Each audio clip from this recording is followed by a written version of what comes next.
girl. Hey, how are you? I'm good.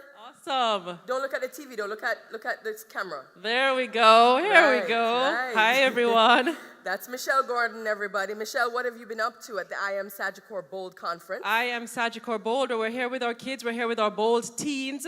And we've been doing everything etiquette today. We've been doing dining etiquette. Because tonight, we're going to be ready for our mask parade ball. We're looking forward to that. So the kids have been getting instructions on how to do everything correctly. I know, teenagers, I know this is not like cool for you, but your parents are here. Can you just like do a one wave? Yeah, no, that's not cool, but we're going to wave, right, guys? Hey, come on, guys. Especially if you see your child there, wave at them. They can see you.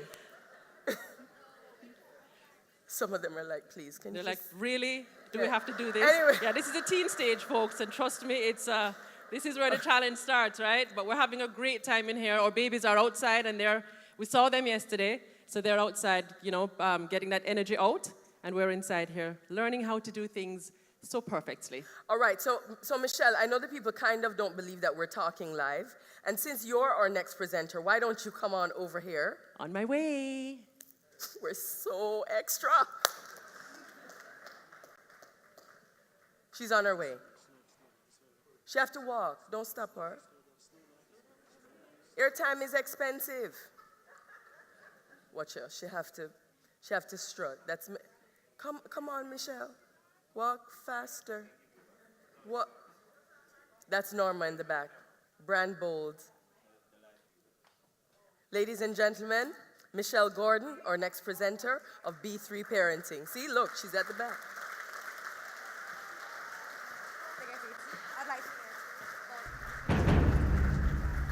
Legacies transcend the boundaries of time.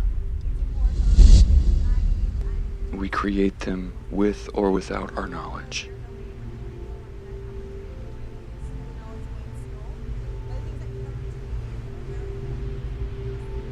Our words, our deeds, all pieced together, will form the history we leave behind.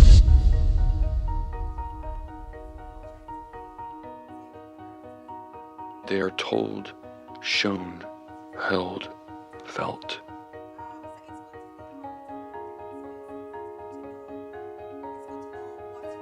Memories we absent-mindedly create for countless tomorrows.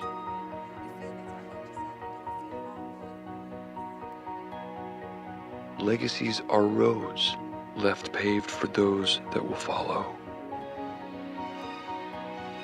Children, grandchildren, neighborhoods, co-workers, friends, enemies, the lives of those around us inherit the story we leave behind. They make their way to everywhere, through tale or virtue. Legacies stand tall in the face of trial. They prevail.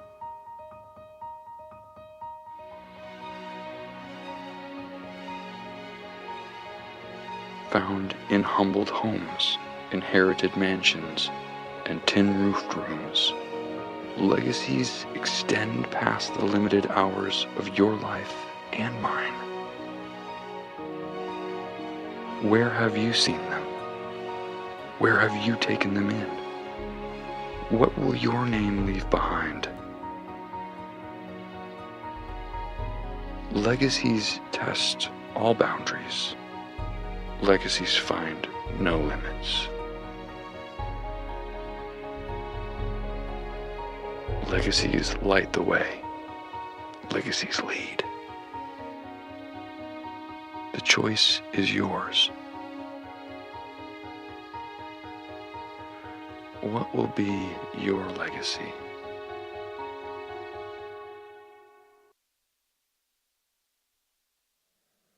When I was 8 years old, I wanted nothing more than to be married with children.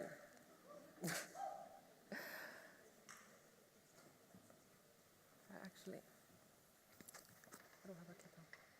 Listen, just a second.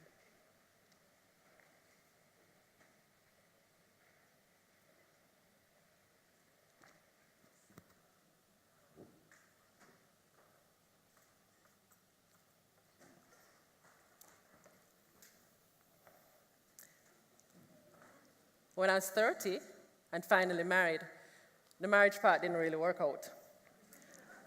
I got separated when I was pregnant, and I got divorced when my daughter was just about a year old. Just like in real life, things happen. And we either roll with the punches or we get knocked out.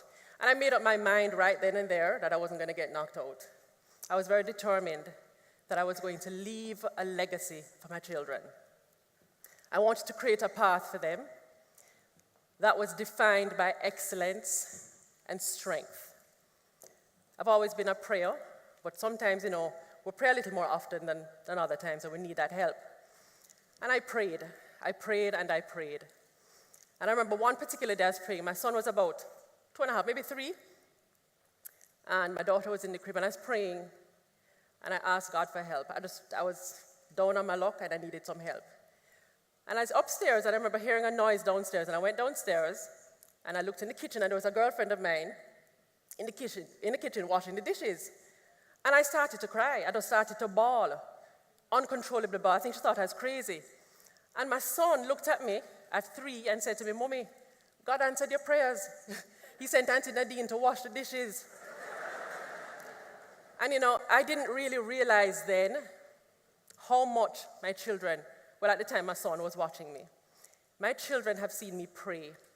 I've given my children, so far, the greatest legacy that a parent can ever give a child. And that's a legacy of faith and prayer. They've seen the power of prayer in my life. On this path, we all want to build that legacy, but we can't build that legacy alone. And I learned very early on that in building this legacy, it's literally like building a building.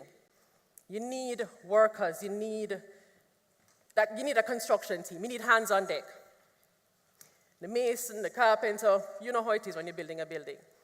And I kind of looked around and I realized that I already had this team in place. I had my parents, my sister, my friends, colleagues at work, my neighbor. These people already formed a village that I didn't even realize that I had.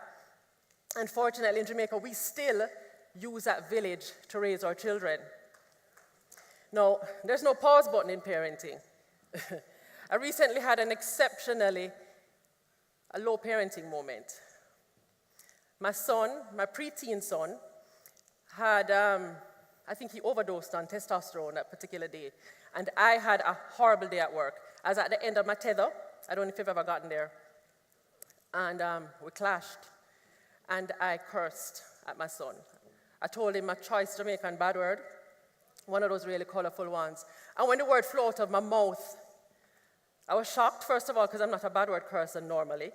And, but I felt angry, I felt hurt, because I felt that in that instant, I'd erased every happy moment, every lesson I'd ever taught my son. And I felt embarrassed. But you know what I did? I apologized. I said to him, I said, "Christian, look, I'm sorry. I don't know where that came from, and I apologize. From the bottom of my heart, I had to let him know, because I was sorry, and I wanted him to know just how sorry I was." We spoke about it. We spoke about the anger, and what the anger led to rage, and the rage is what brought about a regrettable moment. And in talking about it, I realized that these are part and parcel of the parenting journey, because in teaching my son, in apologizing to my son, I'm able to teach him how to be humble, and how in turn to apologize when he's wrong. As parents, we honestly have to do that. This is part of the legacy building when you're raising a child, foundation of honesty and openness and being able to apologize. He now understands humility. Whether he's going to practice it is something to be seen, but it's something that the children learn. Humility and understanding and sincerity. We need to drop parenting pride, folks, because sometimes we're pretending. We're pretending that we have these perfect lives. We're pretending that everything is hunky-dory. There's money in the bank all the time. Everything is perfect, and that's not necessarily the case. And we'll have to be honest with our children, because our children are seeing that. There's nothing wrong, absolutely nothing wrong in looking at your child one day and saying, "Look, I need some time because I have books closed on Friday, and if I don't make books closed on Friday, you can't get the football boots, you cannot get the new dollhouse, it's not going to work out. When I have deadlines at work, I have to let my kids know, I need this time." We have to be honest with them, because we're setting for them some goals that are not necessarily achievable. They need to understand that mommy and daddy need time. What bricks are you laying? What bricks are you laying in your your legacy building with your children? Is your faith steel-like? What is your wall of integrity like? Are you being honest with your children? When you make a promise, are you keeping that promise? Because guess what? We're teaching our children inadvertently how to tell lies sometimes. When you tell them, don't answer the phone, I'm not home. These are things we need to be full of integrity with our children.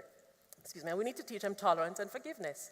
If we don't teach our kids this, guess what? They're not going to learn it.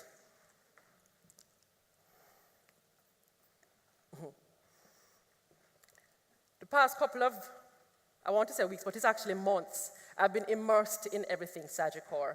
We spent a lot of time with Marcy and the team in preparing for the children's conference that's going on next door. And I've observed something about this team here.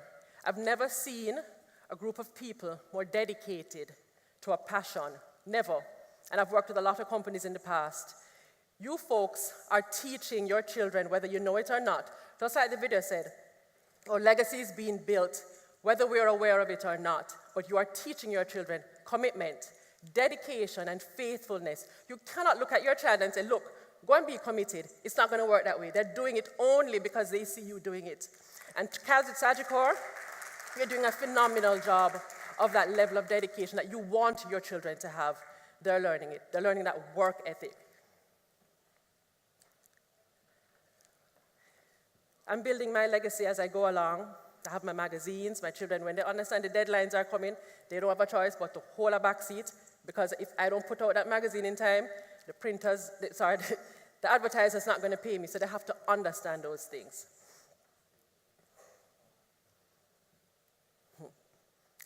This is a little side plug because this is B3 Parenting. This is what we do.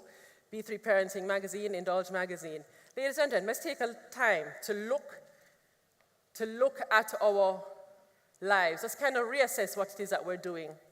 We need to refocus our goals in building the legacy. Make sure that all of the blocks are there. Choose your partners, your accountability partners on this journey with you are going to be very, very important. These are the people who are going to tell you, okay, slow down or speed up. Don't do this with your kids, don't do that. We have to listen to them, and that's what our village is there for. Very important. You know, I know that we're all striving for certain goals and certain accomplishments, and when we're sitting at that round table, the $1 million round table, we don't want to only be high-fiving and celebrating our financial successes. We want to be celebrating successful family life as well. Because without that, all of this legacy, would not have been worth it.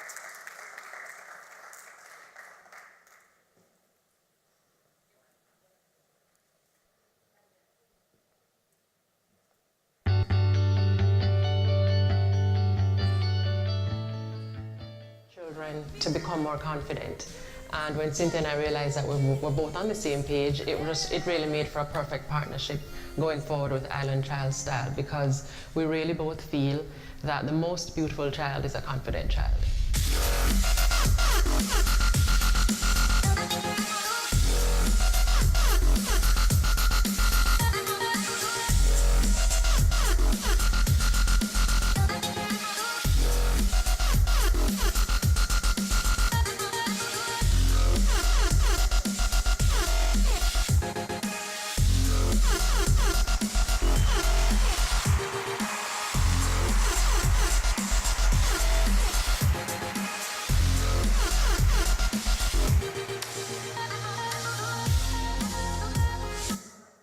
Ladies and gentlemen, we've had your children for the better part of 2 days, and we are seeing children who are going to be the leaders of tomorrow. It is our duty as parents to ensure that we leave a legacy for them, and we give them the tools that they need in order to be as successful as we all are. That is our duty to our children.